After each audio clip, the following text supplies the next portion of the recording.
Here's a question that feels almost impossible the moment you imagine it.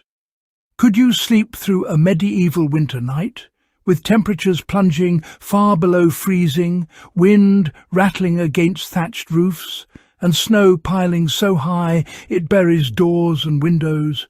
And yet people did it, night after night, without electric heaters, central heating, or even reliable fire.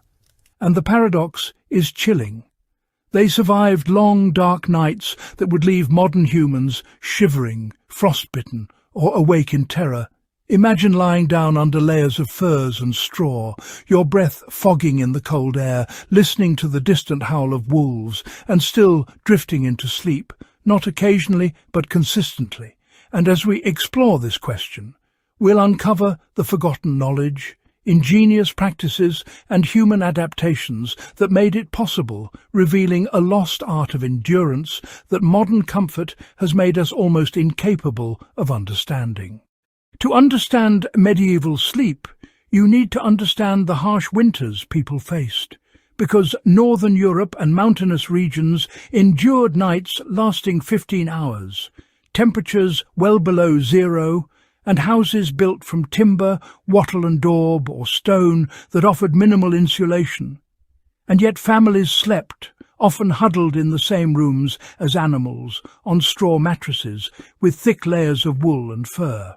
A necessity in a world where wood for fires could run out. And when famine struck, warmth was even scarcer, food scarce, and survival depended on clever layering of environment, behavior and tradition.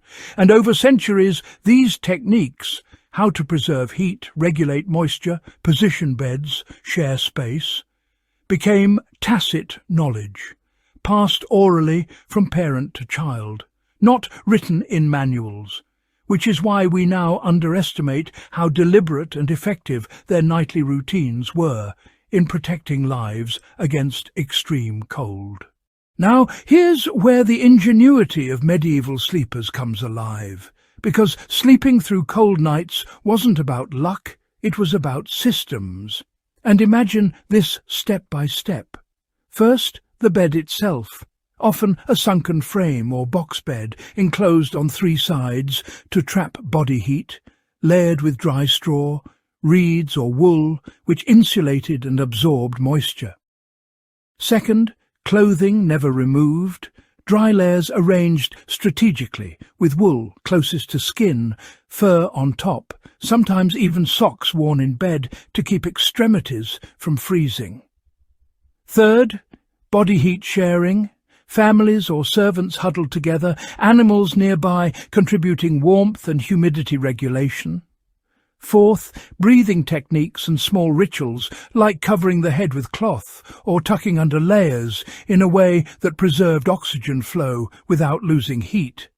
And fifth, building placement, oriented to capture sunlight during the day, doors and windows positioned to minimize drafts, often using heavy curtains or boards at night, all working in concert so that warmth wasn't generated but carefully preserved. A dynamic dance between human bodies, architecture and materials. And here's the striking part. These medieval strategies still have practical applications today, especially when modern systems fail during blackouts, winter storms or off-grid living. Think about it. You can create micro-environments within your home, layering bedding, insulating floors, sealing drafts, orienting your sleeping space away from wind, even using pets or human proximity as warmth. And the lesson is simple yet counterintuitive. Survival in extreme cold is less about producing heat continuously and more about preserving the warmth you already have, controlling moisture and optimizing your immediate environment. Principles that modern life has almost entirely ignored in favor of relying on machines. And yet these old techniques, if remembered, could save lives. So, could you sleep through a medieval winter night? The truth is, yes, if you understood the quiet wisdom embedded in architecture, materials, clothing and human behavior. And the greater lesson is this: Humans once adapted to harsh winters not by dominating them, but by respecting and working with them.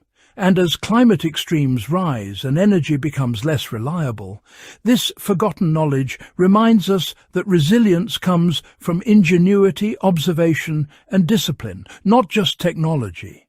And if this journey into the cold changed the way you think about sleep, warmth or survival, consider sharing it, subscribing, or continuing to explore how the past quietly teaches lessons that remain crucial for surviving the future.